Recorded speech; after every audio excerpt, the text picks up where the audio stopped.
Oh, to the garden. It's a New York sound like we in the garden. Huh? Everybody with a check ain't certified. If you look behind these shades, you see a murder house. Yeah, what's up? What's going on, my creatives? I know. What's going on? You already know what it is, man. Neighborhood Ruger Sprayer, Soldier Hip Hop, Reemo Meerak. This is C.U.T.S, culture, urban technology, and sports. You know how this goes, my creatives. Chop it up. Talk shop. We're here with the power players that are moving the culture forward. Nonetheless, to my left, to y'all right. Oh, man, let me tell you. This lady right here is a hard worker. You've seen her on multiple shows, movies. She has her own platform, Tales of A Latina, which we will be talking about here. Nonetheless, got Katherine K. Nunez in the building. Yes. I love that. I love that intro. What's going on? I had to. Of course. What's going on? How you doing? I'm doing great. Thank you for having me on your platform. Yes. I'm so excited to be here. I've heard so many great things. Thank you to those people, because I don't know. Sometimes, I don't know. Shout out to Tosh, Rich, okay, at the Industry Mix. Yeah, they were like, you got to go on his platform. Thank you. I appreciate it. Because you know what it is? Oh, and RX Superstar. Yeah, RX. Shout out to RX. My guy, yes, RX. RX. Because he was like, yeah, you got to get on his. Yeah, he's always. Nah, shout out. Yes, please. Yes. No, because you know what it is? I'm not going to lie. When you're doing this for so long, I mean, granted, yeah, there's people that do champion you, right? Yeah. But then also with you as the creator themselves, you know what I'm saying? You don't know if it's balanced, so you don't know if it's keen. You know what I'm saying? Yeah. But all right, let's get off the rip with you about that. No, not even about that. What's the weirdest snack combo that you had, like, between on set? Like, when you're on set, what's the weirdest snack combo you had, during catering? Well, I'm a foodie, so like on set, like during crafties, things right, like that. yes, okay. Yes.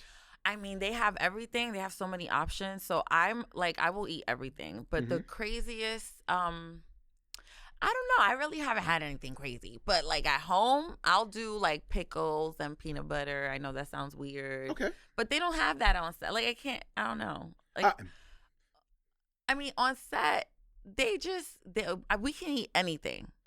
So I don't know. There's nothing really weird on set to eat a crazy snack, but I like pickles. So I don't know if that's weird or not. Yeah, I'll say this. Because usually that's a pregnant girl thing, right? Like, if I'm not pregnant, so why am I eating pickles all the time?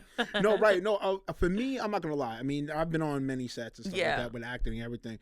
I don't know. I had like confusing or a weird combo. I'm trying to figure. They don't, because they ask you what you want. Right. They're like, oh, what are you allergic to? What do you eat? What do you not? And like they'll order like like whatever you want. But usually it's very bland. No flavor. I'm Latina, so I need some adobo, and they don't have adobo on set. Are you bringing it on set with you though?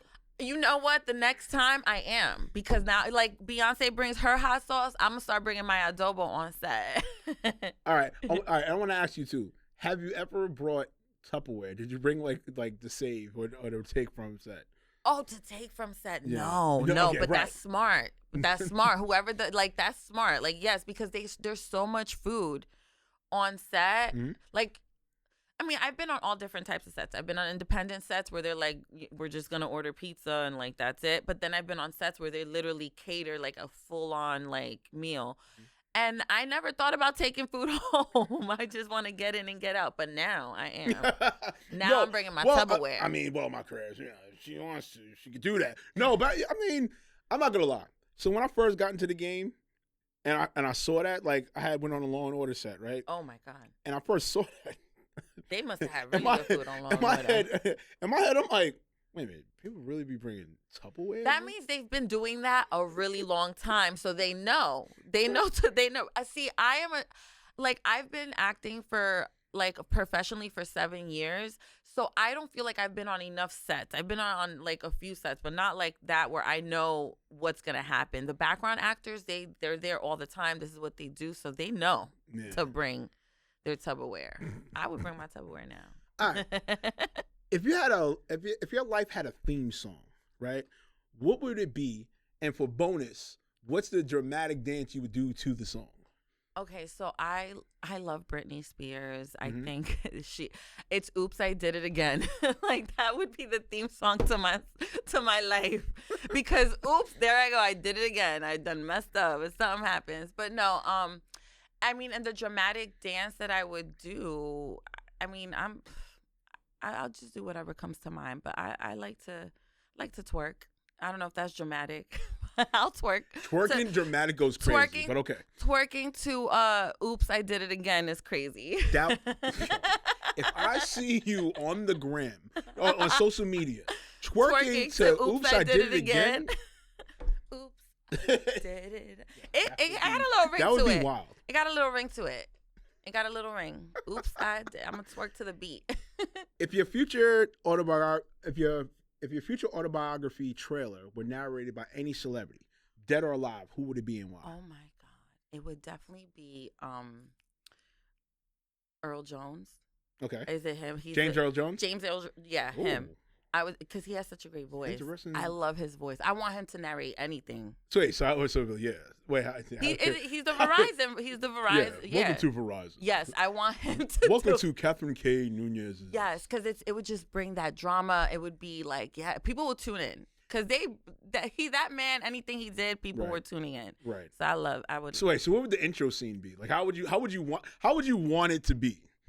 Would it be like Lifetime? Would it be like Lifetime-esque? like Lifetime. Yeah, Katherine K. Nunez. very reality TV. Very reality. Not Lifetime, more like a reality TV show with that song, that dramatic song. Every time people are talking about each other on the green screen, that's what it would be. That would be the intro. It would be my mom. My mom would be the one to introduce me. Esta muchacha me maldició la vida. Basically, I ruined her life. No, I'm joking. My mom loves me. Fire. But I put my mom through hell, so she needs to be the one telling the story, because she'll be like, girl, this girl right here at 13, she was wilding. All right. Let's stay on that. Over under the groundings. Over under. What's in your childhood? Let's say from 7. I feel 7 is the ripe age when you act up. So 7 to, let's say, 17.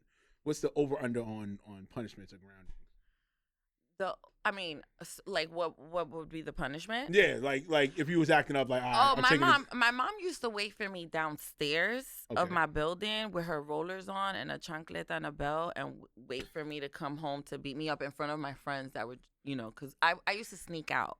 So I would sneak out after my mom went to sleep, and I did pretty good for a long time, but then she found out, and now she was waiting for me. So like she would do stuff like that, always wait for me. She would pop up at my friend's house and be like, "Where's my daughter?" One time she called the cops on my friend's mom because she thought they were kidnapping me. So I don't know, the over. I don't really know how to answer that question. My mom just beat the hell out of me if I was acting up. No, I'll say for me, I mean, my mom, like, I used to get life sentences. So it's like, all right, if my grades were bad, like, I wouldn't see the light of day until the next marking period.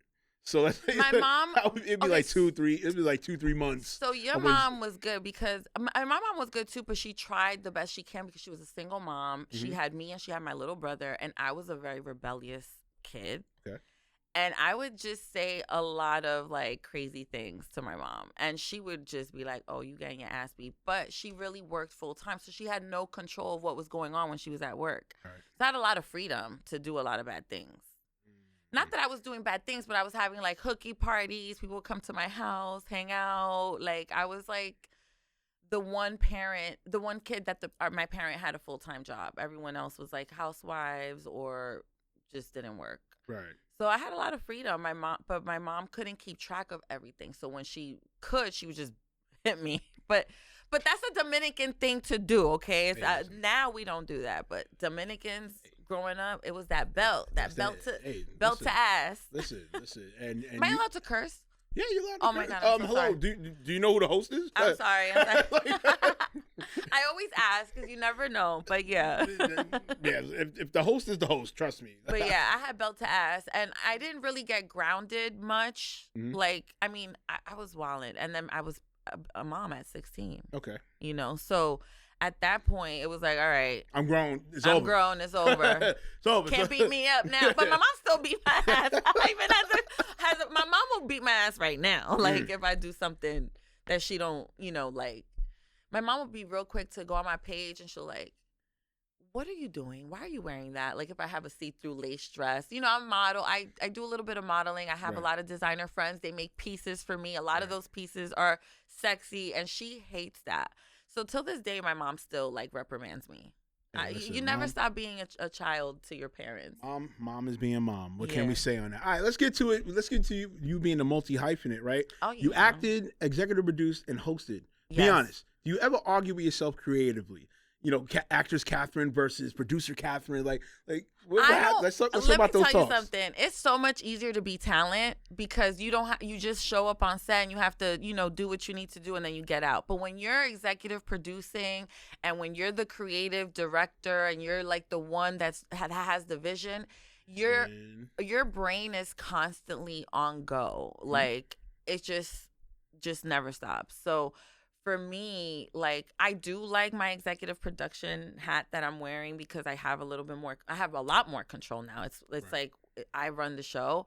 But I'm so grateful for my team that has experience in this industry, that have been doing this for 20 plus years, that are mentoring me and guiding me through the process. So shout out to Frank and DC, Relentless Media. I love you guys. That's my production team, and they're doing very well for me. Yeah, So. now I'm not gonna lie to you. For me, I've been wearing many hats in this industry for a very long time, and it happens even when I'm on set and I'm supposed to be talent. I'm supposed to be acting.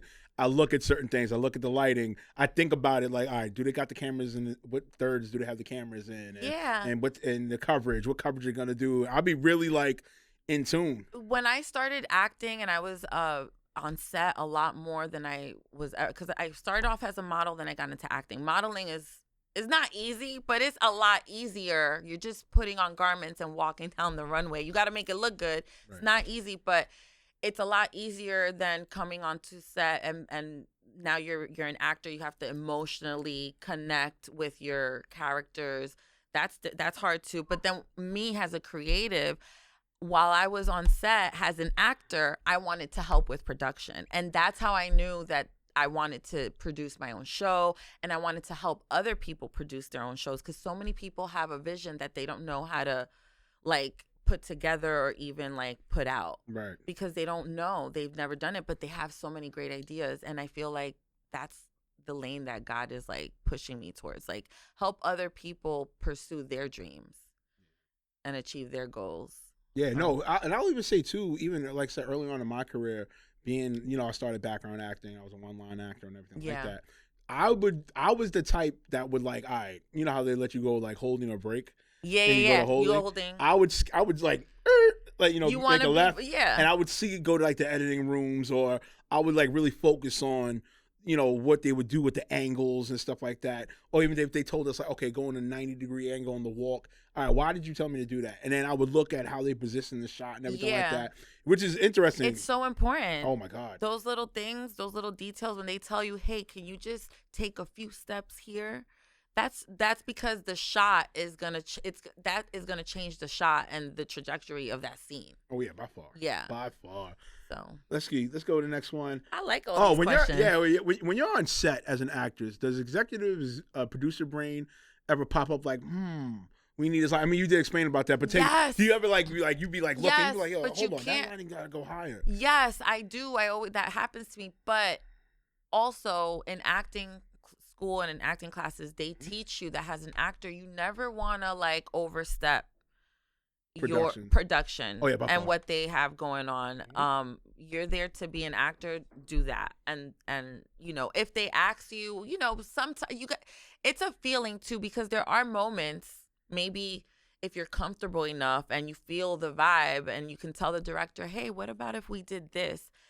That's not wrong to do, because you are allowed to have your own opinion about a scene and how you think it would make it better. But I was taught not to do that, so I never speak up like that on set. I'm very scared. Yeah, no. And the one time I did, oh my God, in California, I was filming for a movie called Secret Love Triangle. It's on Lifetime. And all I did was ask the director, hey, are we done? Like, I just wanted to know if we were done with the scene. She was like, don't ask me that. You have to ask the AD, the assistant director, not her. So that was like my first experience of like, don't talk to the director, the production, unless you're spoken to, kind of thing. So, Right. Yeah. I mean, yes. In that regard, yes, because at the end of the day, everybody within doing the productions, from production team to the cast themselves, they wanted things to go smoothly. Yeah. So at the end of the day, yeah, you don't want to like too much because the director's already They're hearing, ready to have so much going on. The conversations. Their brains are literally like on overload from all this, from pre-production. Now we're on production. Then they have to think about post-production. It's like 3 different parts to a film. Right. You know? Man. Nobody want that. All right. Let's see. All right, no, let's see. Oh, no, this is one I want. This is one right here. Oh. Yo, shout out to the Reemo Meerak brand team, yo. Y'all be throwing these up. We be going through it. Yeah. We throwing these up. What's the most this was not in the script moment you had in your creative grind? Or like a script that you had like, oh, all right, hold on. This isn't Katherine. This isn't really me. Oh, like a script that I got that I didn't connect to? Yeah. You don't have to say the exact. You can say of the script. Don't say the project. You don't have to say the name of the project, but you can say the script. To be honest, there isn't. I've never experienced. I always find some way to connect to my characters. Okay. I always feel connected some way. I trained like that. Like I always have to find the emotional connection in my real life to attach it to the character. Right. So I never feel like a character is not. I can play any role with no problem. I mean, I've auditioned for everything. Like I've auditioned for stripper roles. I've auditioned for mother roles, daughters. I always find a way to connect to that. Like I've experienced enough of life to be able to like connect. Or I know someone who went through that and I can connect. Okay. All right. Yeah. I'll say for me, let's see that I'm trying to. Ooh, I've done a lot of roles in my life. What was your favorite role ever? Ooh. See, all right. I'll say 2. So currently, shout out to Zuboro. Okay. You know what I'm saying? The detective role I play. That's one of my favorite roles. And then there was a movie that never came out. So I don't want to say the name. I don't want to say the name of it. I have a movie that never came out right. too. So and it was my favorite role. Right. So this is my first time ever being a dramatic, drunken, abused dad. So the work I put into that. It was a lot. I know. What? And they didn't put it out? Are they going to? I hope. I hope. You know what I'm saying? Let's talk. Yeah, right. I will help you put it out. Y'all need to put it out? What's up? But Come on, we need Reemo to show off his acting skills. No, because it was, I'll say it's still one of my favorite roles because the work that I put into it. Yeah. You know what I'm saying? Like to really be dramatic, really be like that angry drunk. And even like, all right, so there was a time when we were shooting, right? There's a scene where I guess my daughter like comes from graduation, right? So in my head, I'm thinking about a Dave Chappelle scene, like a skit from Dave Chappelle, and then the way I projected it out, it came out funny. It didn't come out like Chappelle, but it when I see I went to the director. I said, let me see the replay, yeah, real quick. I'm like, damn, like the energy just gave like I didn't give a damn if she graduated. That was good. Then you did good. Yeah. That was the part of the scene. That was your character. Right. Yeah. But also too, I want to say with my current role, and that you didn't feel connected to that because you were like, damn, that's fucked up. No, it's not. I didn't feel connected. It was just like when you see that outer experience in your role, and you're like, I really took it there. Like I'm damn. What the like, woo. Acting can be really dark. It can be really dark, like because you have to tap. If you get a role that is like a evil person or a messed up dad or a drunk dad or a crackhead mom, that can be very like hard to not only tap into but tap out of.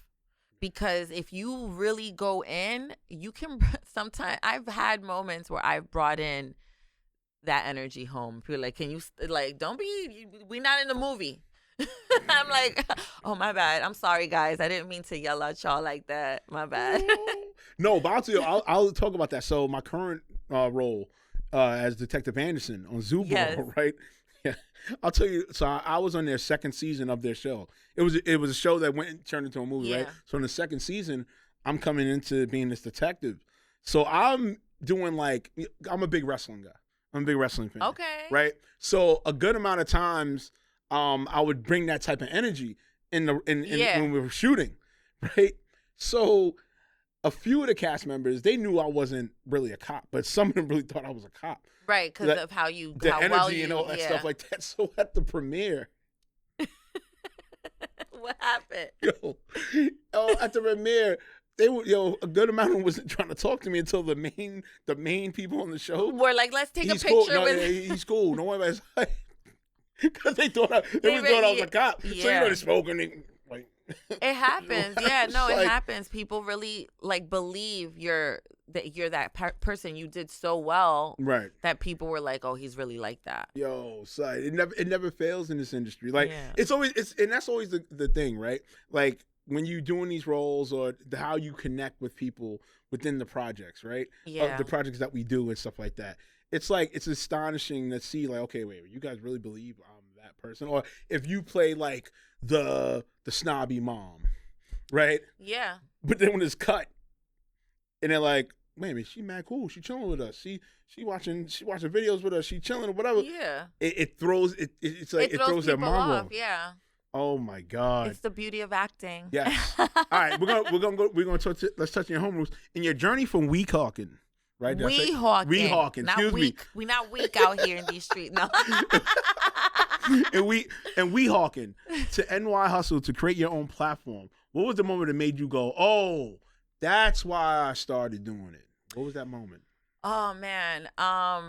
I mean, I'm having that moment now. Okay. Now, like right now, where I'm executive producing my show. I'm in a position where I can help other people produce their shows. And my son is an artist, so I'm like around all these people that can potentially, he can network with, collaborate with, all these, I have so many friends in this industry. I've built a really nice network of friends, and I think that's why I'm now I'm like, oh, that's why I had to do all of this and the grunt work and be outside all those late nights and hustling, and I was partying, and I'm like, why am I here? Oh, because we have to be here, because this is like where we're going to meet all the people that we need to connect with. And honestly, I've met some of the best people in my life that have put me in a great position working in nightlife, because in my 20s, that's what I did. That's how I met a lot of the people that I know, because everybody in New York City nightlife was so different than what it is now. My God. 15, 20 cold. years Oh ago, my it was a God. vibe. What could spot close you want to deal, go? and you were closing deals What in spot these you wanna clubs. go? Yeah. Mars 2112. I mean, I was a greenhouse whip Greenhouse. girl. Oh my Yeah, I was a God, greenhouse Marquee. whip girl. Marquee, Veranda. 10 June. 10 June. Griffin. All of that. Yes. Was that was my era. Is that In and Out? That was right there on 14th? Not In and Out. It's It's right next to McKenna's. The night happy hour spot right there on 14th and 8th. I know what you're talking about. I just can't even think of the name right now. But yeah. It's so Or is it many- down and Down and Out? It was right now it's called, I think it was called Up and Down. Up and Down. Up and Down. Now it's Dre's. Now it's Dre's. But yes. Up and Down. Thank you. Yes. That I really have to thank all those places, because, and One Oak. One Oak was like the spot. You couldn't get in there if you wasn't somebody. The hotel, the Greenwich Hotel, the rooftop. The standard, all of those places. Now it's like a bunch of kids. I'm like, I can't go here. I'm like, no one's closing deals here. I got to get out of here. Yeah. No, but it was the era. And so like, I'm so grateful for that time period, because I met so many amazing people that are now people that I work with, collaborate with, or just support what I'm doing. They see the growth. They see where I came from and where I am now. It's like I understand now why I had to do all those things, because now I'm in a position where people, one, they know my name. I am a household. I'm not famous, but I've been around long enough that when people hear my name, they're like, okay, yeah, Kat, she's good. Yeah, She's good. Worked hard. Yeah. Worked hard. You deserve it. Yeah. All right, let's touch in with the platform Tales of a Latina, right? Yes. Let's go into what was the aha moment that made you go, this isn't just another podcast or platform, this is a movement. Well, I'll tell you how it started. So Right. 7 years ago, I said I want to write my story, my book, which is not out yet because I just started getting too like it was just too traumatic, reliving a lot of the experiences that I went through as a young girl, as a teen mom, as an adult single mom working in the industry. I went through a lot, and I was having a hard time finishing writing my book, Tales of a Latina. Mhm. It was my tale, my story. And a lot of people were like, well, you need to get a podcast. You need to start talking on the mic. You have a lot of great things to say. You need to be on a mic. And I always steered away from the mic because my passion has always been acting. But I felt like, okay, I do want to create my platform. I do want to get on the mic, but I want to help other people tell their story. And I want to interview people that generally don't get to tell their story because they're either interviewing other people, or they're just behind the scenes, or they're just entrepreneurs. They're not really like in the entertainment space. But I also do interview people that are actors, comedians, podcasters. But it's just, that's a hint. Wink, yes, wink. yes. That's a wink, wink. We need you on Tales of a Latina. That's right. Good clock. Yes, because I want and I also want No. people to understand Tales of a Latina is not just about interviewing Latinos. Yes, I'm pushing the culture forward. The people that I'm interviewing are people that push the culture forward, but they don't necessarily have to be Latino. I mean, everybody has had a Latino experience, I'm sure. Living in the Bronx, like, you're from the Bronx? No, so I was born and raised in East Harlem. But still. Raised in Queens, but I've been in Harlem. I've been in the Bronx, yes. Yeah. So, like, I just want to interview people that have a dope story to tell. And in that process, hopefully that'll help me tell my story. Right. You know, it'll help me be a little bit more vulnerable about the things I've been through. Because I've been through a lot, but I just don't open up all the way. No, that's what's up. No, but I mean, at the end of the day, you're building your platform. I think that's the key thing to understand when it comes to this. You need a foundation. Now, yeah, okay, granted, Tales of a Latina, right? Okay, it doesn't really pigeonhole you per se because you don't know how that can go. I mean, yeah, granted, you may think like, okay, it's only going to be people of Latino culture and stuff. That's not true. You know what I'm saying? Just like you expressed it. Yeah. Okay, you are going to branch out and make it diverse, but you still need something to branch off of the foundation. And it is very diverse. This season, I interviewed C.U.T.S. She's half Black, half Puerto Rican. I interviewed Chris Garces, who's he's Latino, he's Ecuadorian. I interviewed Scott Bernhardt. He's Jamaican. He talks about health and wellness. Silver Rain, Sig the Trig. I got Mesa, aka Mr. 100 Summers. He's a hip hop artist, like pretty popular. I mean, and I might be getting some. I have a secret guest. It's a big one. I'm not gonna say the name. We working on it. We working on it, and I hope she comes, because if she comes, her story is so amazing, and she's come a long way too. So I can't wait for her to come. Little hint: love and hip hop. Okay. What's the greatest misconception about being vulnerable, and why do you think vulnerability is one of your superpowers? Yeah, so the biggest misconception is that vulnerability is a weakness, and it's not. I think when you're vulnerable, it can feel like you're being weak because you're opening up about something that you probably held on and were trying to protect yourself from. But it gives you power, because can't nobody tell you nothing. You're already saying it. You're already saying it about yourself. Whatever it is, just say it. Be vulnerable, open up, and no one can tell you anything. So that's why I think it's a superpower, because once you open up and you say what it is about yourself, no one can say anything to you. So if and let people talk. Yeah, no, I think it's let key. Let people talk. I think it's key. I mean, if you're creative in this space, I'm looking into my careers right now. If you're creative in this space, that is one of the key aspects. I'm sorry, being a creative, you have to be vulnerable. You have to be. I'm sorry. You have to you be can vulnerable. say what you want. You can say, "Oh, I don't know. I don't want the Illuminati to find out." All right, look, cut the BS out. You got to be vulnerable. What the Illuminati got to do with it? But I'm just saying. You know what I'm saying? The Illuminati only care if you telling on them. Exactly. You know what I'm saying? But you can tell on yourself. Right. Be vulnerable. Yes. Say whatever it is you're feeling and open up and talk about the bad times, the good times, when you're struggling, when you're not struggling. Like, at the end of the day, as a creator, you have to be relatable as well. People want to relate to you so that they can connect to you. Right. If it feels like it's unattainable, they're not gonna connect because they're gonna be like, well, she got this, she got that. Like, a lot of people thought that I did everything because of a man, because I had a man backing me or financing me or helping me. And maybe I have always been in a relationship where a man is supporting me, but not completely. They'll support, but they're not like 100% financing. So support comes in a lot of ways, like a Uber ride to the ferry because I don't want to pay, like little things, you know? And I feel like, you know, once you just get your own money. Like, it's always nice to have somebody that helps you, but that shouldn't be the end all be all. That should be a plus. That should be add on to whatever you have going on. But people always say that about me, like, oh, she's pretty. She probably has all these guys financing her, and it's like, that's not true. I've been working hard since I was 16 years old. Don't you hate that narrative? Yeah. I mean, for me, I'm gonna keep it a book. I get it from the times prior. Yeah. Right? Times prior, yeah. Was the drug dealing dudes, like, you know, whatever, hustling dudes, you know. But right now, the money ain't even part like that. Right. But for women, right? Yeah. To just have that kind of narrative, it's like, all right, could we just like get off that crutch of a narrative? Yeah. Can we like progressively think about things moving on and think about, okay, maybe she herself hustled and really got that to that bag, got the money together, saved.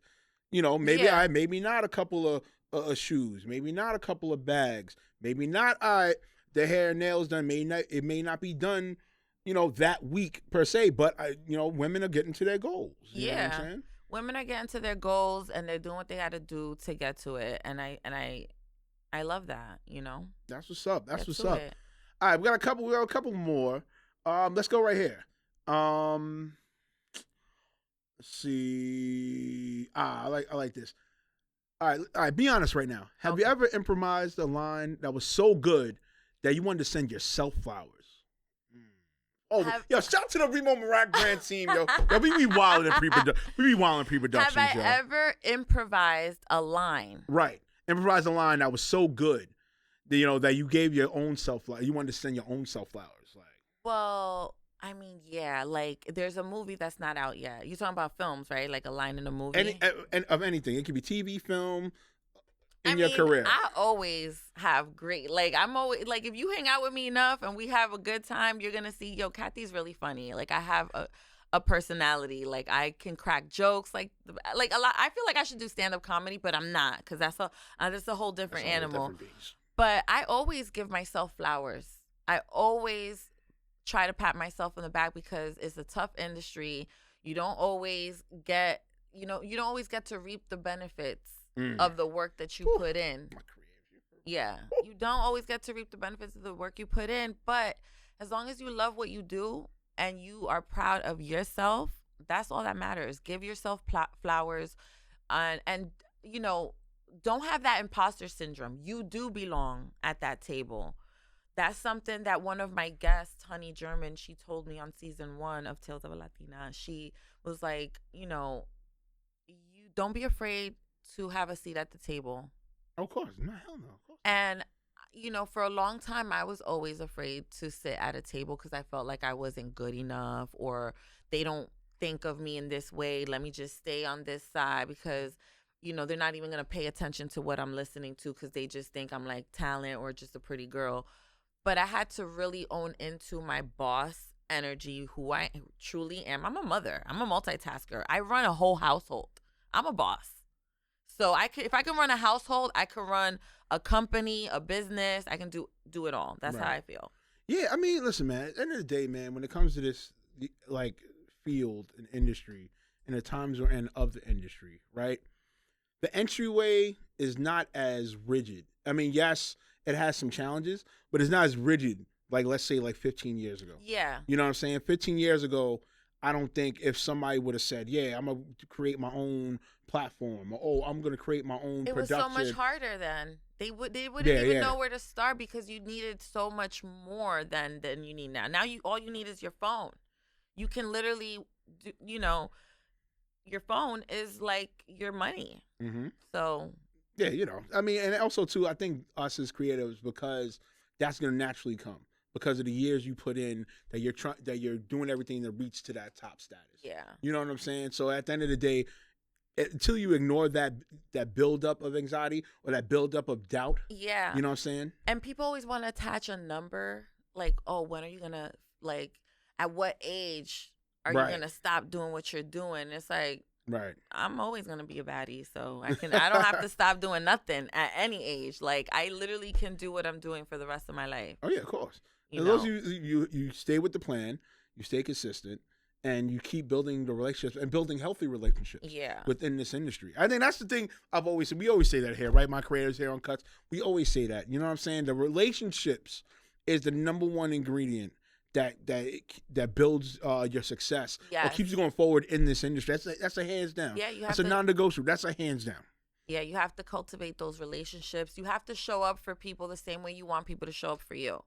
Yes. You know, like, it might not always be like, I can't go to every event, but I always try to go to all my friends' anythings, whatever they got going on. If it's a special moment, if it's a milestone thing, I'm coming, I'm supporting, and I don't expect it in return, but like, yeah, like, I do what I want to do because that's what I want to do. And if you guys want to support me, support me. But Yo, yeah. I wanna segue, right? Yeah.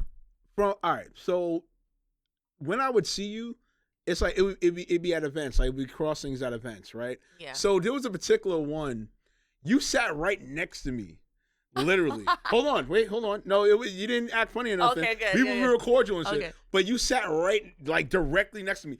And I'm gonna tell you the event. It was that movie with Tyrese.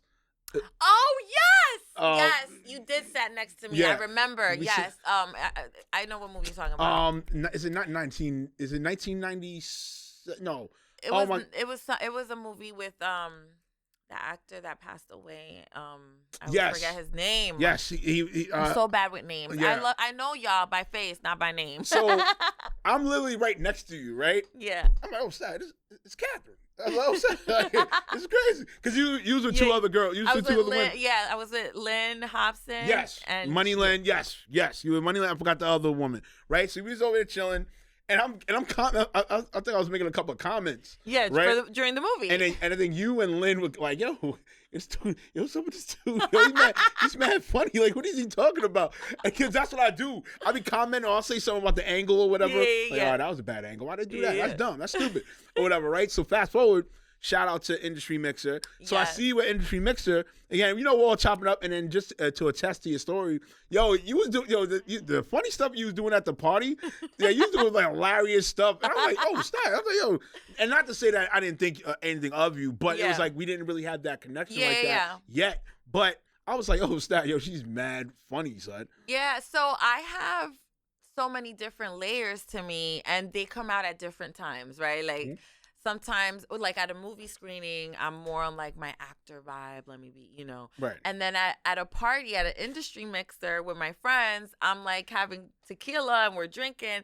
I'm definitely, like, more, like, loose. Like, not loose like that, guys. Don't get your mind crazy. Saying, like, I'm Oh, unwinding. man. I'm Yo, she unwinding. Because you never know man. people's brains. Oh, my God. But I'm she just know that. unwinding. I'm around people that I love, other creatives, and it's just like it's downtime for us. So we're not like on work mode. For that premiere, I was on work mode. I was there to make sure I got my pictures with Tyrese, make sure I posted about the movie and did like a review. And so it's so many layers. Like one day you might get the mom version of me. Oh my God, that's a whole different version. Oh, man. Oh, It's no hair and makeup for that girl. Oh, man. It's life. It's your life. But it's just funny because when people see the different sides of me at different moments, they're like, yo, I didn't even expect you to be like this. Like, I was doing laundry the other day at like a laundromat, and I have a washer and dryer in my house, but I had so much laundry. I was like, I'm going to the laundromat and I'm going to do everything at once. And my brother walks in, he's like, what are you doing here? Because he saw me in a different light. He's like, don't you have a washer and dryer at home? And I'm like, yeah, but I felt like just coming here And getting getting the it job done at once and not having, just getting it done in 2 hours. And he was like, oh, okay. But it's just, it's interesting to see people's reactions when they see me in a different light. Yeah. Even my own family. Because even for me, right, believe it, I don't know what it. All right, there's some people in this industry. Now they could be facetious, they could be joking or not, but for me, they feel they got this weird like Remo's Hollywood or Remo's bougie type thing, and I'm like, that's not the case. I mean, if you come talk to me, right? If you come talk, You come talk I'm to the me. same way. I chill. I'm cordial. You know what I'm saying? I mean, yes, just like you know, you get in your business mode because you want to network and everything like that. But if you hit me up or if you call me or whatever, like, or if you do have my number to call me or whatever, Yeah. okay, I'm cool. I'm cordial. But other than that, like, nah, I'm not the Hollywood and all that stuff. Don't get me wrong. I don't think I have a bougie taste, but I have a good taste. You know what I'm saying? No, yeah. And there's nothing wrong with like, and I feel like people will say you're bougie when you're in your talent mode and you just want management to handle. Like for me, I have a brand manager. So when I go to certain things, I want her to be the one to talk for me so that I don't look like, you know what I mean? Like do the talking, see what's going on, and then, you know, I'll come into town. So in those instances, even I feel like I'm being bougie. I'm like, am I being bougie? But then I'm like, no, it's business. It's a form of communication that there has to be, you know, some kind of like middleman. A vetting system. Yeah, a vetting system. Yeah. Oh, yeah, definitely. Especially as a woman in this industry. Oh, yeah, you know, people always are like, oh, I got this opportunity for you, or I want you to do this and that. And then it's like, it's always something else. So I always, you know, try to be very professional. Ain't nothing wrong with that. All right. We did the chum stuff here. Yeah. You ready for bars of cap? I'm ready for bars and cap. All right, bars of cap. You already know my career. Bars of cap. It's the game that we play here. You know, we throw scenarios out at our guests, and you know, and we have to if they feel one. It's a bar, they agree and say it's a bar. Cap, self-explanatory is cap. Are you ready? Okay. All right.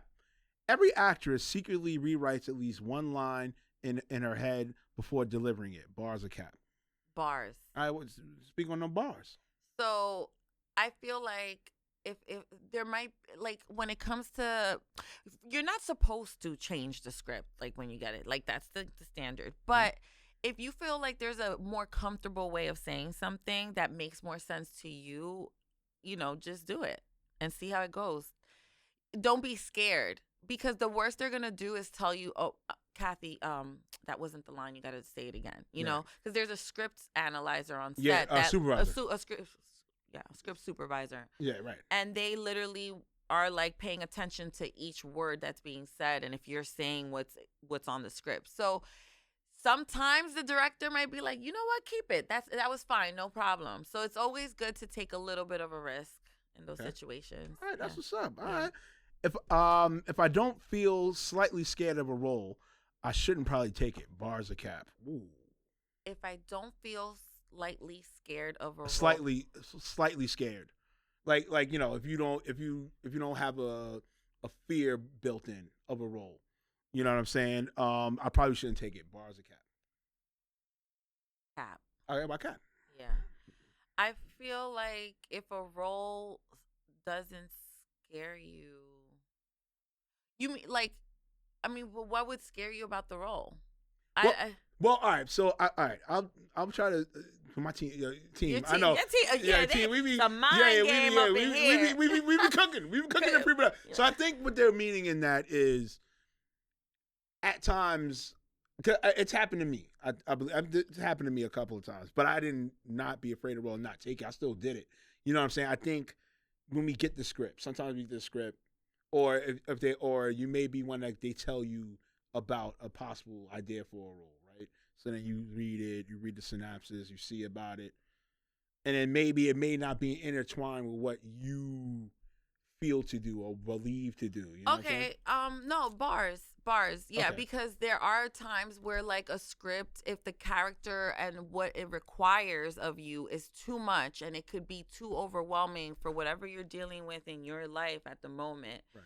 Then yeah, don't take the role. I had to do that. Really? Yeah, I had to do that a few times because, I mean, there was a time where I was getting auditions like almost every day. And this can happen with auditions. I mean, you shouldn't say no to auditions. You should never say no to auditions. But if you're mentally not able to like be able to produce a good audition, then don't do it. Just decline the audition. It's okay. Like, it's better to decline and say that you can't do it instead of saying that you can do it and then you don't deliver. Right. So. Right. Okay. Yeah. All right. I've definitely outacted someone in a scene and acted humble about it. Bars or cap? Bars. Okay. Bars. Every fucking movie I ever did, I am the star. Okay, I say it right here. I'm the star in every movie I did, even if I wasn't the fucking lead. Okay, I really have. I love my craft, and I have perfected it to a T. I can always learn more, but I'm so good that whenever I come to set, I feel like I over deliver, and I'm like the best actor on set. And I'm not. What is it? I'm not being Conceited? cocky or conceited, but right. I really do love my acting skills. I think I'm a good actress. I'm not gonna lie. So let me see. All right. So there was a web series I was on. Right. Yeah, tell me about your experience. All right. So it was a web series. Because the web series be the ones. Yo, those be the ones there's a that web you be on set like, damn, I thought this was gonna be a good project with other actors. No. There was a web series I was on. Right. So the director, first off, this is back at my old place in Harlem, right? So that's where we did the scene at. So already I'm at home base. It's home field advantage. Okay, I'm not gonna be nervous or whatever. Yeah. So the actor that was acting with me, he was kind of being nonchalant about this shit, right? So the director's letting him know, like, yo, Reemo's gonna bring the pain. You gotta be right. Be ready. So, yo. He wasn't ready. Yo. So the director goes action. So I'm supposed to be this dude's boss, like drug dealer boss, right? So he's telling me, he was late to meet me for something. You always talking about this rapping. It's about getting paper. Stop, What? cut. Yo, the director's telling him, he's like, yo, Reemo's gonna bring it. So we did it again. Second take. Mind you, I'm locked in. You know how it. You know how you are. When You know you how it is. You locked in. Once they say action, it's, Yo. it's like Rottweiler. Again. Same thing. He didn't know what to do. He ain't know what to do. That happened The to kid, me. he didn't come back. Yeah, they He get didn't come back. intimidated. He Yeah. didn't come back. Because they're like, yo, I don't know if I could do. Yeah, they get intimidated. That's happened to me a few times. I brought some people to like come in and see if they want to act, and one day on set, they're like, no, I can't. I'm not doing it. Yo, it's crazy. It's high intensity. It's high. Got to be ready for this. You in or you out? What is it? Yeah, 1 foot in, 1 foot out, dog. What's we doing? All right. Being an executive producer just means I care too much to stay quiet. Bars or cap. Yo. Oh, bars. Speak on. Bars, because I really want to tell everybody off sometime. Like, I have all these things in my head. I want to tell everybody what they need to be doing, but I also want to trust my team that they're going to do the right thing. Right. And that they have the best, intentions for my show and for my production. They wouldn't be part of my team if I didn't trust them. So I do stay quiet a lot. It's not because I want to. It's because I trust y'all. I trust y'all to do the right thing. Right. Right. No, I mean, I go a lot. I don't mind being behind the scenes, but I'm so much like and love being talent. Yeah. You know what I'm saying? So don't get me wrong. I do have a solid producer's eye or energy and stuff like that. But 9 times I'd be like, look, I'm ready for this in front of the camera. Actor, Yes, same. Do what I do. Same. Let me get the hell out of Dodge. Same. You know what I'm saying? Same. But in doing that, sometimes, like for example, there was a day on set that we forgot to film something that was so important. Like it was like the transitions intros for each part of, because there's a part 1 and a part 2 to each episode, and we forgot to film that for the first 3 episodes, and I was fuming because I shouldn't be thinking about that. That's production. If I'm thinking about everything else, I need production to think about those little details. But it's okay. It was the first day on set. It happens. There's always something's always going to happen on set. You can't expect everything to run smoothly. You can do the best you can, but there are going to be hiccups. Yeah, and you have to be prepared for those hiccups. And how are you going to pivot? What can you do to change it? How can you fix the problem quickly? I don't dwell on issues. I think about the solution. All right, that's what's Yeah. up. I watched a final cut and thought, okay, this is Emmy behavior. Bars are cap. Bars. Bars. Emmys. Come on. I don't know who I got to talk to. I mean, I need to get it. Hire me. First of all, I need all my filmmakers and directors. If you're watching this, please book me this year. I'm ready to work. I'm ready to work with a lot of people. I'm ready to like get creative and get to work so that I can get that Emmy. Okay. Okay. All right, that's what's up. I hear it. I hear it. And we want Reemo in these movies as well with me. Oh yes, hey, listen. So hire us. Listen. Hire us. Listen, we can do it. Hey, listen, I can play the jerk husband. You know what I'm saying? Yes, you can play a lot of things. I can play a lot of things. Or I could be the detective, arrest her. You know what I'm saying? I'm good for a good arrest. A lot of my movies, I always get arrested. I'm always. First of all, yes, I want to talk about that because I get stereotyped a lot in films. I'm always the drug dealer queen. I'm either a credit card scammer or I've just been in jail for murdering someone or something. I'm like the jailbird queen. Like I need to tap into my mother roles. Yeah, let her be the soccer mom. I want to be the soccer mom. I know the red hair is a bit much, but why can't I be a soccer mom from the hood? There. Word. From Weehawken. From Weehawken. All right? Weehawken, all That's right? another, okay, so I'm from Weehawken, but everyone thinks I'm from the Bronx. I don't know why. I ain't gonna hold you. Do you get that? I ain't gonna hold you. I'm gonna keep it a buck. You do give, I ain't gonna lie. I get Fordham Road? No. You get Fordham Road in Grand Concourse. I'm not even gonna lie to you, my beloved. Damn. I'm not even gonna lie. My bad. Yeah, I don't even give East Harlem, nothing. No, you don't get barrier. No, you don't get barrier. You definitely give Fordham Road. Be scared and of me Grand then. Concourse. Be scared of me. And maybe I ain't gonna low key. I ain't gonna lie, Dykeman, son. No offense. Yeah, but I don't got the big booty. No, that's not the point. That's the point. You give me that range. But I'm from Weehawken. She's from Weehawken. That's right. She's from Weehawken, y'all. But I always say I'm a Jersey girl living a New York City lifestyle. Hey, it's all good, son. Fuck it. Ain't nothing wrong with it. Ain't nothing wrong with it. All right, man. Let's go with your baby. Tales of a Latina isn't just a podcast. It's therapy with microphones. Bars of cap, yo. Pre-production. We be wilding. Bars. Okay, yes. It is a therapy session. I feel like all my guests, when they come on, they leave feeling really like happy. They feel like, oh my God, I finally was able to tell my story without any like judgment. Because I don't, and I don't ask questions that they don't want me to ask. I kind of let them, they talk, they open up on my show. And I don't even have to ask the tough questions because they'll answer it. And that's what I love. Like they just have a safe space to open up. So it is a therapy session, 100%. And it's fun too. We have some games. I do the Cheeseman in 60 where I ask them, like it's a rapid fire kind of situation. They have to answer really fast. Like, they're given a choice as well. So kind of like Bars of Cap. All right, hey, that's a little different. Good, son. Yeah. So, all right. The real magic happens when the guest forgets the cameras are there. Bars of cap. Bars. Okay. Yes. Speak on that. Bars. I love. So, a lot of my guests are social media influencers and creators, and they have a platform of their own. So they love the camera. So they don't forget the camera's there, but they just I don't know what it is. They use my platform to say what they really want to say. And I can't wait for my episode with Signature because she. No, shout out to Sig. Shout out to Can you Sig. pull up the cuts? Like Sig, Lord, yo. yes, she'll pull up. She'll pull up. She gonna pull up. All right, I'm gonna hit you in the She gonna pull DM, up. son. Yes. Pull up the cuts, beloved. She was my favorite interview, honestly. She opened up a lot. She's been through a lot in the industry.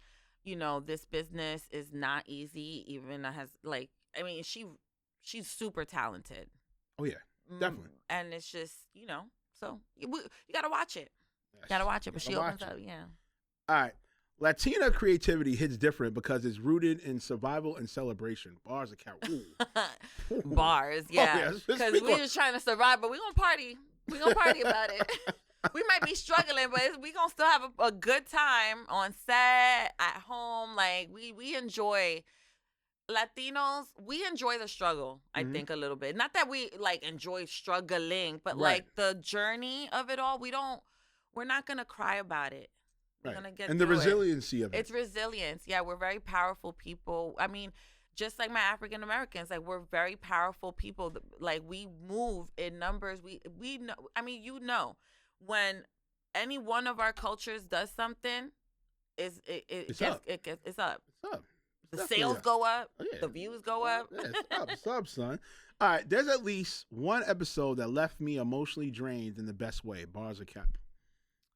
On Tales of a Latina? Yeah, Tales of a Emotionally Latina. drained?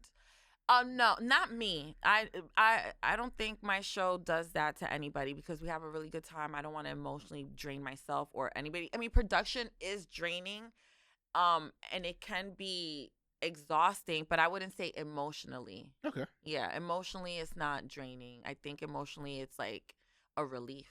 Okay. All right. Yeah. No, that's cool. That's what's up. Here we go. My creativity is chaotic, but it always lands. Bars. Bars. Yeah, speak on that, son. Bars. Yeah, like I might not always make sense when I'm going through my creative process and, writing my run of show and like how everything's going to look or formulate, but it comes together, especially in the beginning. Like now I kind of have a rhythm and a system in place, but in the very beginning, it was very chaotic and I didn't know what we were doing. And I was just like, all right, we're going to get a location. We're going to get a camera crew. And it was just me and my camera crew. Right. I had no assistant. Then I had to get a makeup artist. I didn't even think about that. Like it was so many little things that were a part of the journey that, just made it happen. We just made it happen. I get it. Hey, no, I mean, listen, listen, if you're a creative, that's just what it is. And then you can say what it is. That's just what it is. That's the enigma of the journey. That's the enigma of the person. That's the enigma of the figure itself that is in this creative space. Yeah, and you know what? It's not just creating the content. Now you got to figure out how you're going to post the content. What are the clips that you're going to... Like, it's so many things. So, if you want to do this, just be prepared to be working around the clock. Oh, yeah. Like, even when you're out having a drink, that's an opportunity for... You never know. You might meet a potential, like, investor that might want to invest in your show or because they're like, I see this has a bigger... You never know where it can... So my brain is literally always working. Right. I'm always thinking about new ways to elevate, not just Tales of a Latina, but even the people around me. I have so many friends that are doing a lot of great things, and I always want to support. I have someone who has a nonprofit organization called C.U.T.S. I'm always looking for ways to support her nonprofit. Caters to kids in the arts, dancers, artists, actors. She has a space for them to come and perform. And they do this yearly performance. It's a anniversary like performance every year. They're going on their 36th year this year. Ooh, that's so she's been around. Violeta, shout out to Violeta Galagarza and C.U.T.S. They've been around for 36 years. Ooh, that's what's up, helping son. The community. All right, that's what's up, son. All right, let's see. I manifested roles before they even existed. Bars of cap. All right, we already know the answer to that. I mean, I've manifested everything that I wanted to do, like with my acting career. Like when I first started, manifesting is a big part of believing in God first always, right? Yeah, but definitely. Manifesting and actually putting in the work, like you can say, I want to be a successful working actress on a TV series. I want to have a recurring role on a major television series, right? You can say that, but what are you going to do to make that happen? Right. So you got to put in the work. You got to go to acting classes. That's like the first step. But not only that, now you got to have your materials to promote yourself and to show people what you can do. You got to have a reel, your headshot, have a resume, just like you would have a resume for a regular job. Yeah. Have a resume with all your acting roles, scenes, everything, all your classes. Like show that you've been putting in the work on paper and shop yourself around. Go on IMDb. I had friends that taught me this. You go on IMDb and look for other actors that are like in the same kind of category as you and see who their casting directors are, who are they working with, and send out your resume and your headshot and your reel and promote yourself. And that's a different lane. That's not Instagram. You can't really promote you should, yeah, like you can do whatever you want on Instagram. But you got to also do other work. Acting is so tedious. I love it, though. It's a lot of work. Not lying. And the people that are really successful, those are the people that are really doing all of that. all that grunt work. I'm a multi-hyphen, so I do a little bit of everything. So my problem is that I will focus on something for a few years, but then I'm like, all right, this isn't really working right now, so I'm going to move on and pivot to the next thing and make that work, and I'll come back to this later. It's my ADHD, but that's just how I operate. You operate how you want, but make sure you're prepared for whatever opportunity. Because right now, if somebody calls me for an audition, I'm prepared. Or if someone says, hey, can you send me your headshot reel and resume? I'm prepared. I have that on deck. I can send it out. A lot of people aren't prepared because they don't know what to do or how to start. So. Woo! My creators, we are just. It's a lot of work. We're going into it. All right, we almost done here. All right. I work best under pressure, even though I complain about it. Bars or cap? Bars. Okay, yeah. Bars. I don't know why, but working under pressure lights a fire under my ass, and I know that like there's a time crunch and I have to get it done. But I do love preparing. But it's just hard to do that in this business because there's something always that comes up or happens. So I prepare for the unexpected. That's fair. Yeah. That's fair. I always prepare for the unexpected, but I just do it. Hey, listen, man. Like I said, man, that's the life of a creative at the end of the day, man. Say yes to yourself. Right. Yeah. Right. Definitely. All right, last one, and then we getting up out of here. 5 years from now, people will say she saw the vision before we did. Bars or cap? Bars, yes. I mean, that's literally been happening because I've always recreated myself in this business. You know, I started off as a model, got into nightlife, worked in that business, was like a VIP bottle host for years, met a lot of great people, got into a little bit of radio and podcasting, but then I took some time off from the industry and got into acting. Right. And now I'm producing. So it's like so many different transitions in this 15-year span of my career. Congrats to you on that. So, and every time I transition into something new and I attack it and I do well, I have people that are like, I see I see what you were doing that for now. I actually had one ex say that to me. He's like, I see your vision. I didn't see it back then because I was in the very beginning of it. I was doing music videos for $250. Like, why would I do that? You know, like people were asking, like, why are you on set? Like, you're overexposing yourself. But it's like, it's part of the journey. You have to kind of like start there and move your way up. And it's with everything. Like if you work at a corporation, right, and you get hired, they're not starting you at the top unless like you're that guy. But they're not starting you at the top. They start you at the bottom. You got to work your way up. Hey, listen, man. All right, my creatives. Listen, man. You already know what this is, man. Another edition of Cuts. You know what I'm saying? Shout out to Katherine K. Nunez. She came to the building. You know what I'm saying? No, it definitely was. It's great. You know, she did her first date voice, of course. That's all good. Yes. You did a first date voice on here. It's all good, son. But you know how this goes, kid. You know what I'm saying? Culture, Urban Technology, and Sports, iHeartRadio, Spotify, Google, Apple, DJ Chase Radio, FM. You know what I'm saying? Amazon Music. What can I say, man? You know how we sign off, my creatives.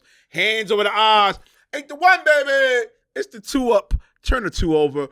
Ruger's up. You already know what it is, man. We out of here. That's peace. I love that. Yeah. Yes. Thank you. That was so much fun.